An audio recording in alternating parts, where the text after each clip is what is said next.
Hi everyone, here I am again on live on Facebook and on Instagram. Thank you so much for those of you who are tuning in. Before I get into what I actually wanted to talk about today, I wanted to let everybody know that I am giving away 3 free empowerment sessions this week alone. So for any one of you who is watching and you feel like you're really ready to make a change in your life, that you're realizing that your thoughts are not where you want them to be, you have this mental fogginess and emotionally you just kind of feel trapped and overwhelmed in the sadness and fear and depression and all of those things, an empowerment call is definitely something that you want to get on with me for. This is where we take a deep dive into seeing what's going on in your life, what's the problem, and how can I help you shift out of it. So definitely make sure you take advantage of that. Anyone who is watching, comment below, and I will reach out to you and let you know how to get one of those free empowerment sessions with me. Again, I'm giving away 3 for this week alone, so definitely make sure you do that. If you know anybody else who would be interested in that, definitely throw their name in the bottom there and make sure that they're tagged and they see it. So what I wanted to talk to you guys about today is what to do when you're kind of in this place of, I know something's wrong, I'm not happy with what I have, I'm not happy with where I am in my life, but I'm not quite ready to make that step forward yet. And the reason I bring that up is because to some of you it may not make any sense, because you're like, well, if you know you have a problem, why not just go and fix it? And yeah, I would agree that that would be the logical thing to do. Yet that's not how a lot of us operate. Hi, Lisa. Hi, Brittany and Janelle. Hi, everyone. Thank you for being on here.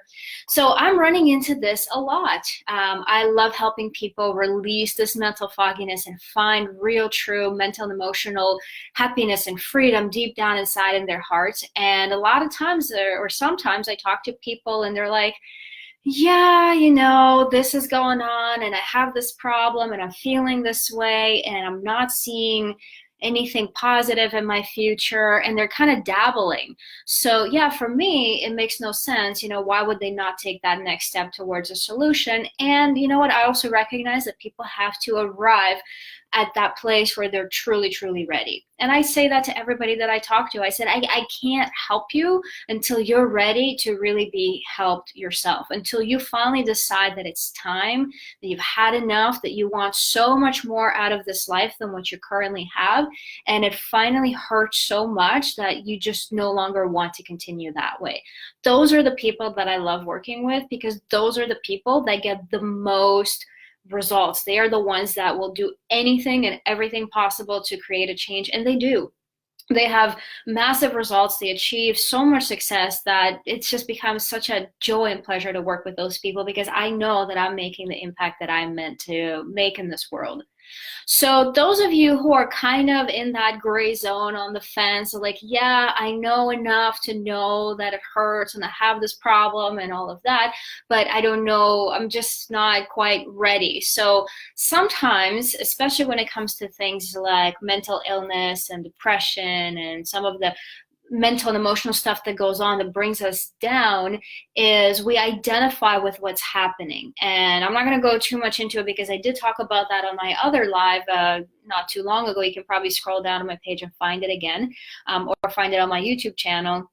But a lot of people identify with, this problem is not just a problem, it's not something I'm experiencing, it's something I am. And it becomes part of the identity, and it becomes part of the story. And it's like, this is what's happening to me, this is what's been happening to me for all this time, all these years, however long it's been, and there's no way that it can be different. So people kind of get locked up in this whole idea that the problem is them, and because it's part of them, there's no way to release it. There's no way to be any other way. You know, I am depressed. How can I be anything else? How can I be anything but depressed? So that's number one. And again, I talked about that in another video. I'm not going to get into it too much here, but separate the two. Don't look at the label as something that is becoming a part of you.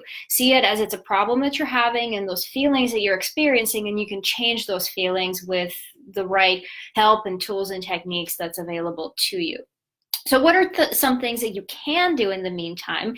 I'm a big fan of questions. I'm certified in neurolinguistic programming, which is using the language of the mind to ask yourself better questions and to open up a better channel of communication basically between yourself and your mind. So I use a lot of these questions in my empowerment sessions and a lot of the sessions the release sessions that I do to help people release the emotional trauma that they're experiencing and the mental fogginess and all of that. So you can use these questions to help you get to that point where you are far up enough against the edge of your pain that you're finally ready to break through it, take that step, and finally reach out for help, or actually just take the help that's being offered to you. It's right there in front of you. All you have to do is just say yes. So some of the questions are, first of all, identify where you are. So ask yourself, what's the problem? What's actually going on? And I know, yeah, this can be painful and you have all this stuff going on in your head already.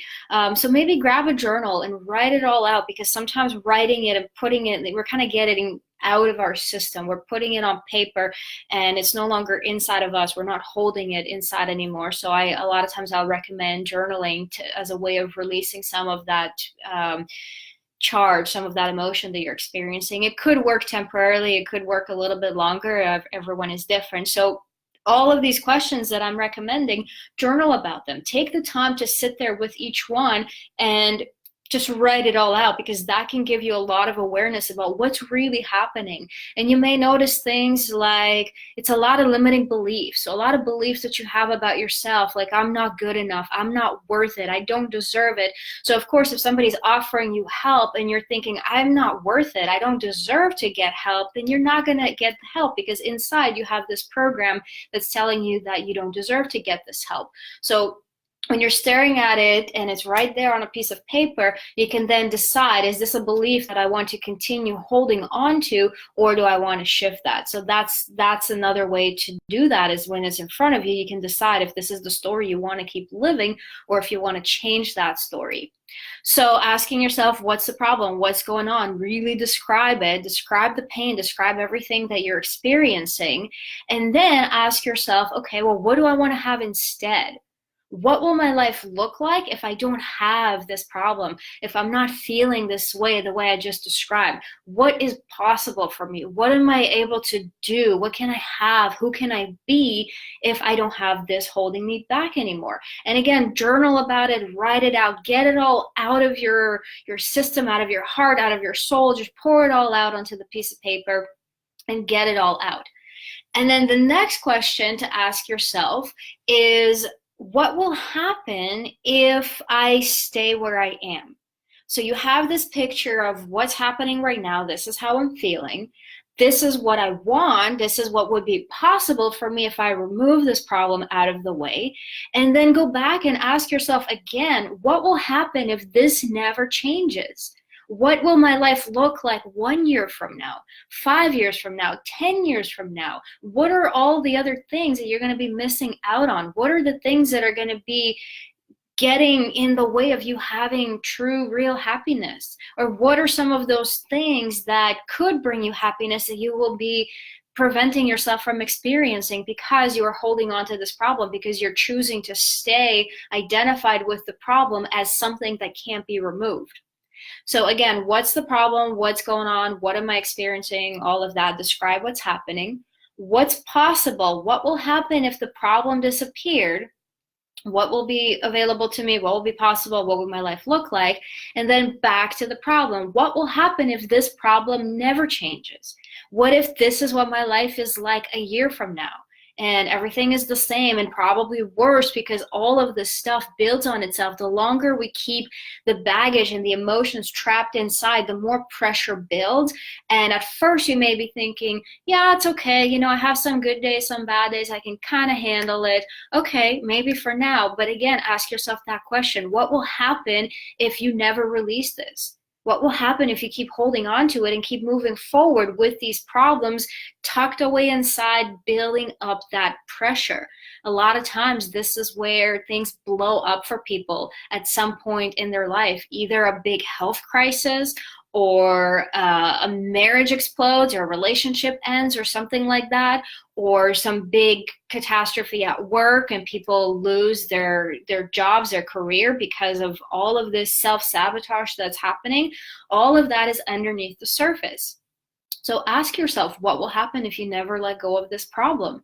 And then looking at all of it, and this is why I'm really suggesting that you journal about it and write it out when you have it all in front of you, and you can ask yourself, this is what I have, this is where I want to go, this is what's going to happen if I never let this go, if I don't put this baggage down, this is how it's going to weigh me down and how it's going to basically destroy the rest of my life. And then look in the middle.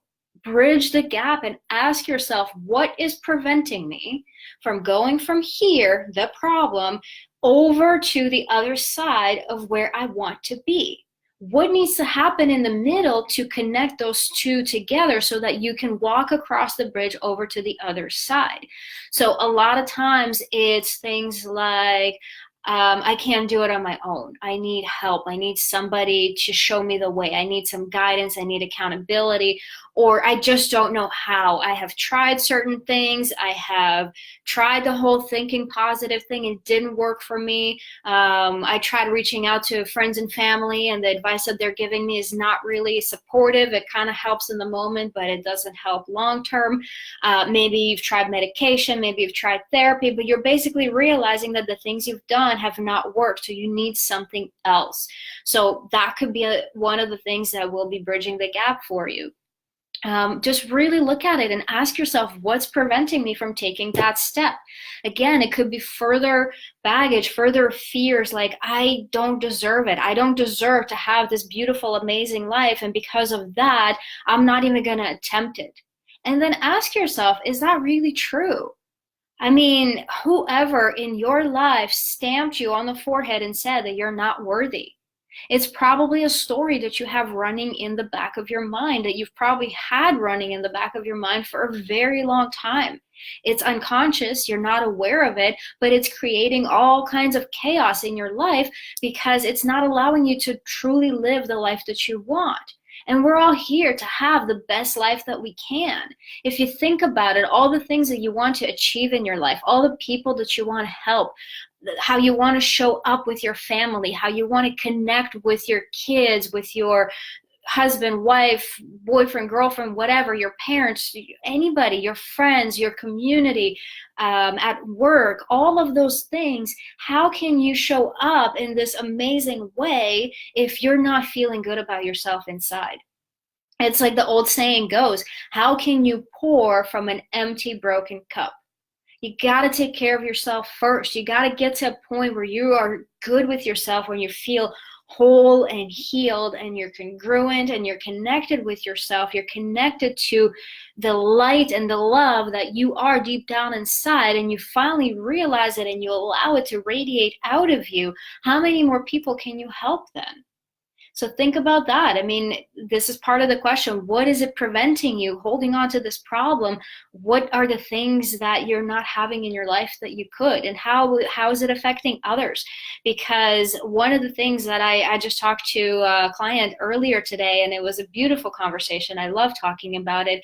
We do so much more for others than we would ever do for ourselves. So if you're stuck in this place of, yeah, things are not so great, but, I'm okay with kind of continuing on this way, and there's not enough pain to drive you forward, to take that next step forward, well, go a little bit wider, expand your vision, and think about, what are the other people in your life experiencing? How are your kids feeling about this interaction? Maybe they're little and they're not really sure about what's happening, but they're cranky and they're crying and they're kind of clingy, and you feel like something is not really right. They're not these happy, light kids that they should be. It's because they're picking up on a lot of your stuff, and how you interact with them is what you're going to get reflected back to you. Think about your personal relationships, your intimate relationships, your friendships, all of those things that are like that ripple effect in your life. This is not just about you. If you want to create an impact and you want to be a positive source of good and love and energy in this world for your family and for everybody else, you have to start with yourself. You got to take that broken, chipped cup and fix it up. Fill it up with love and light, and then you can pour it into others, and then you can help others. So anyway, this is what I wanted to talk about today. Thank you everybody for being on. We had a few more people. Renee, there you are. I'm so excited to talk to you. Really looking forward to it. Rosa, Lisa, thank you. I love it. Veronica, and of course my hubby's on. I love you. So this is it. Yeah, that's what I wanted to talk to you guys. When you kind of get stuck in that space of, I kind of want to change, but I'm not quite ready, what do I do? Ask yourself the questions that I recommended earlier. As I mentioned in the very beginning of this live, if you really are in that place when you're finally ready to take that step, you're finally ready to take action, and instead of just living this okay, mediocre life and kind of getting by every day, if you want to have an amazing, incredible life, then take advantage of my offer. I have 3 free empowerment calls that I'm giving away this week, so definitely jump on it, write a comment below, send me a message, do something to let me know that you're interested. And if you know somebody else who could really use this in their life, who kind of needs that little nudge to know that you can have an amazing life and you just got to get out of your own way and accept the help that is available to you, then put their name in the comment, make sure they're tagged, maybe share it with them, send it to them in a private message if you don't want to put their name on the chat here. Whatever you want to do, however it works, definitely make sure that they know about it. So again, thank you so much everybody for being on with me. I love doing these. I love seeing everybody that shows up, and I'm looking forward to the next one. Have an amazing day, and we'll see you soon.